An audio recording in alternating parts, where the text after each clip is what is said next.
Assalamualaikum warahmatullahi wabarakatuh. Perkenalkan, nama saya Medina Rahmadanti dari jurusan Hubungan Internasional Universitas Jember dalam mata kuliah Etnopolitik kelas A2. Di sini saya akan menjelaskan tentang fungsi dan strategi pihak ketiga dalam konflik etnopolitik. Peran dari pihak ketiga dapat sangat bervariasi tergantung pada konstelasi konflik dan kemampuan untuk didekati serta sifat para aktor yang terlibat.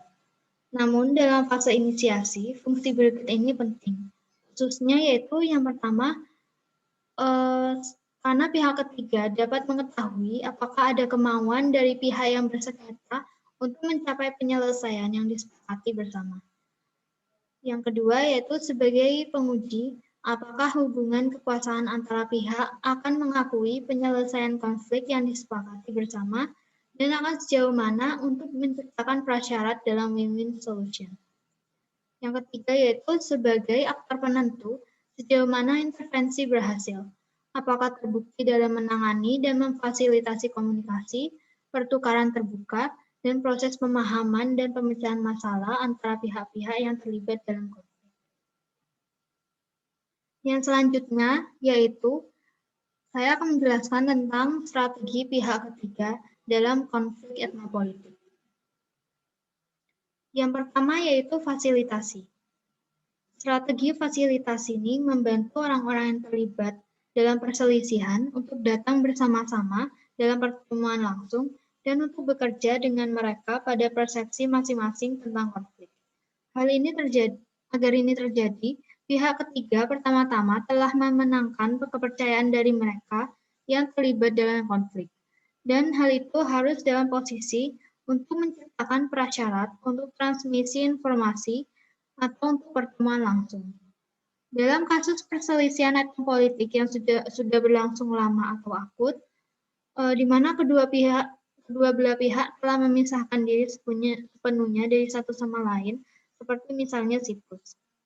Dengan demikian, pada awalnya mungkin perlu untuk bertemu dengan para pihak secara terpisah dalam waktu yang cukup lama untuk membangun kepercayaan yang diperlukan dalam fasilitator dan dalam rangka meningkatkan kemauan dan kemampuan masing-masing pihak untuk bertemu langsung dengan pihak lainnya. Yang selanjutnya yaitu mediasi tak langsung. Strategi mediasi tidak langsung ini sebagai sebuah konsep yang paling menonjol adalah upaya pihak ketiga dalam sejauh mana mungkin netral untuk menciptakan kondisi, proses, dan metode yang menguntungkan untuk memungkinkan pihak yang bersengketa terlibat dalam pertukaran konstruktif tentang poin-poin yang dipermasalahkan di antara mereka, tanpa mengambil pandangan apapun tentang hal-hal material yang dipersengketakan. Meningkatkan hubungan melalui fasilitasi adalah prasyarat untuk pendekatan ini. Namun, mediasi tidak langsung juga merupakan bagian dari pendahuluan, identifikasi yang tepat dari aktor yang bertanggung jawab, pembatasan masalah yang disengketakan, dan pembentukan kontrak yang mengikat para pihak untuk menghormati aturan main tertentu. Yang selanjutnya yaitu mediasi langsung. Dalam strategi mediasi langsung, pihak ketiga tertarik untuk mencapai penyelesaian material dari konflik. Tidak hanya menjanjikan proses mediasi yang efektif, juga memberikan tekanan untuk membujuk pihak yang berselisih untuk menunjukkan lebih banyak fleksibilitas. Selain itu, memberikan saran mengenai hal-hal materi yang dipersengketakan dan dapat menciptakan insentif atau mempertahankan prospek imbalan. Pengaruh negatif atau positif ini tidak selalu terdiri dari penggunaan langsung faktor daya, seperti halnya dalam power mediation. Yang selanjutnya merupakan transformasi.